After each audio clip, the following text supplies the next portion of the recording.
ബംഗ്ലാദേശിലെ ഹിന്ദു നേതാവ് സന്യാസി ചിന്മോയ് കൃഷ്ണദാസിന്റെ അഭിഭാഷകൻ ആക്രമിക്കപ്പെട്ടതായി കൊൽക്കത്ത ഇസ്കോൺ പറയുന്നു. അഭിഭാഷകൻ രമൺ റോയ്ക്ക് ഗുരുതരമായി പരിക്കേറ്റു.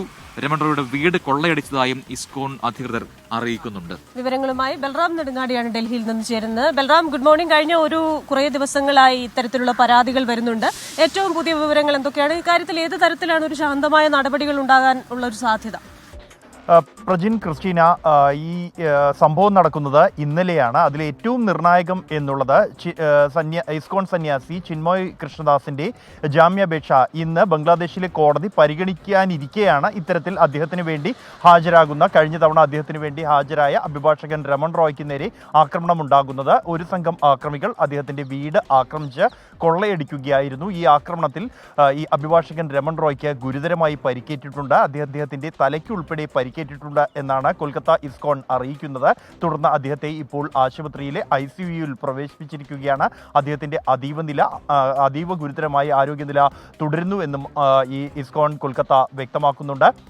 ഈ ചിന്മോയ് കൃഷ്ണദാസിനെ അറസ്റ്റ് ചെയ്തതിന് പിന്നാലെ തന്നെ അദ്ദേഹത്തിന്റെ മോചനം ഉൾപ്പെടെ ആവശ്യപ്പെട്ടുകൊണ്ടുള്ള പ്രതിഷേധം ബംഗ്ലാദേശിൽ ശക്തമാകുകയാണ്.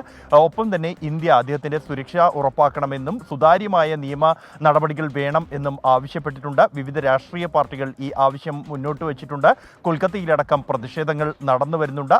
ഈ ഒരു ഘട്ടത്തിലാണ് അദ്ദേഹത്തിന് വേണ്ടി ഹാജരാകുന്ന അഭിഭാഷകന് നേരെ ഗുരുതരമായ തരത്തിലുള്ള ആക്രമണം ഉണ്ടായിരിക്കുന്നത്. ഇക്കാര്യത്തിൽ എന്നാൽ ബംഗ്ലാദേശ് ഇതുവരെ യാതൊരു പ്രതികരണവും നടത്തിയിട്ടില്ല. അദ്ദേഹത്തിന്റെ തുടർ നിയമ നടപടികൾ ഉൾപ്പെടെയുള്ള കാര്യങ്ങളുമായി ബന്ധപ്പെട്ടും ഇതുവരെയും പ്രതികരണം ഉണ്ടായിട്ടില്ല. രാജ്യദ്രോഹം അടക്കമുള്ള കുറ്റങ്ങൾ ചുമത്തിക്കൊണ്ടാണ് അദ്ദേഹത്തെ ബംഗ്ലാദേശ് വിമാനത്താവളത്തിൽ വെച്ച് അറസ്റ്റ് ചെയ്തത്. തുടർന്ന് അദ്ദേഹത്തെ കാണാനെത്തിയ 2 ഇസ്കോൺ സന്യാസിമാരെ കൂടി കഴിഞ്ഞ ദിവസം ബംഗ്ലാദേശ് കസ്റ്റഡിയിലെടുത്തിരുന്നു.